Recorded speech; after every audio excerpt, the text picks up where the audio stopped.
In 2008, Ratan Tata set a gold standard for corporate empathy.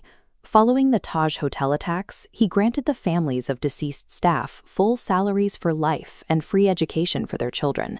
It was a move that prioritized human life over the balance sheet. But today, that legacy of protection is fading. TCS recently removed over 13,000 employees in just 2 quarters, with reports of HR teams pressuring staff to resign to avoid being blacklisted. Simultaneously, Tata Motors is facing a wave of consumer complaints alleging that service centers are charging for parts that were never actually replaced. This instability has reached a scale the government can no longer ignore. Finance Minister Nirmala Sitharaman and Home Minister Amit Shah recently convened an emergency meeting to assess the group's internal friction, fearing that any major disruption to this 45 lakh crore rupee empire would send a shockwave through the national economy. These ground-level shifts reflect a broader change in priorities following a leadership struggle at the highest level of the corporate hierarchy. To find the source of this new profit-first culture, we have to look past the individual companies and into the boardroom. The group is undergoing an identity crisis. It is transitioning from an institution defined by its public service into a corporation that increasingly mirrors the aggressive, efficiency-driven models of global venture capital. The Tata Group operates on a 4-tier structure. Tier 1, 400 operating companies generating revenue. Tier 2, Tata Sons, the central brain reinvesting profits. Tier 3, shareholders, notably the SPG Group's 18% stake. Tier 4, Tata Trusts. Owning 65%, they dictate major decisions below. Ratan Tata's foundational rule was that this pyramid existed to fund philanthropy. Profits from the cars and software were meant to pay for hospitals and schools, not just to enrich the board. That because of this anatomy, any shift in the values of the few people running the trust at the top eventually changes the behavior of the 400 companies at the bottom. Following Ratan Tata's exit, an internal rule requiring a vote on trustees over age 75 triggered a boardroom mutiny. New factions formed and senior members were ousted, leaving the leadership of the trust divided into 2 competing groups. With the transition of power came a new mandate: efficiency at any cost.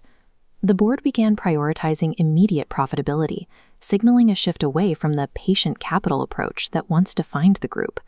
This internal friction is worsened by external financial pressure.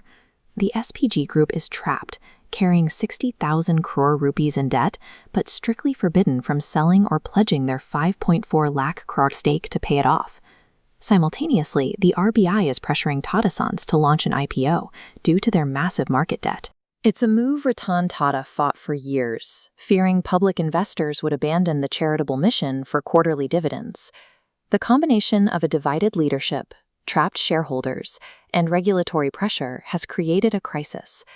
To find a way out, the top brass is now demanding that the operating companies generate cash more aggressively than ever before. This new pressure from the top is finally cascading down to the managers in Tier 1. They are no longer just building a legacy, they are being forced to hit aggressive financial targets to sustain the holding company. At TCS, this is manifested as a pivot toward automation. To protect their profit margins, the company is reducing labor, leading to thousands of exits and a much harsher environment. Air India is facing similar demands. After acquiring the Vistara, the airline's losses hit 10,000 crore rupees.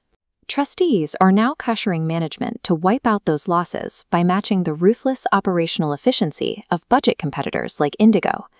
The data shows how far they have to go. Air India currently manages an average of 4 trips per plane every day. To be profitable, they need to match Indigo, which completes 5 trips in the same time frame. That gap of just 1 flight per day represents billions in lost potential revenue. The squeeze is even reaching loss leaders like Chroma and Big Basket. These companies, which burn 1,000 crore rupees annually to gain market share, can no longer rely on Tata's traditional patience. Their funding is now conditional on reaching profitability quickly. For the very first time in its history, the protective umbrella of the Tata name is being retracted. These companies are now being told to survive on the market's terms or face the consequences. Trimming the losses at Air India and streamlining the workforce at TCS makes perfect sense in a textbook on capitalism.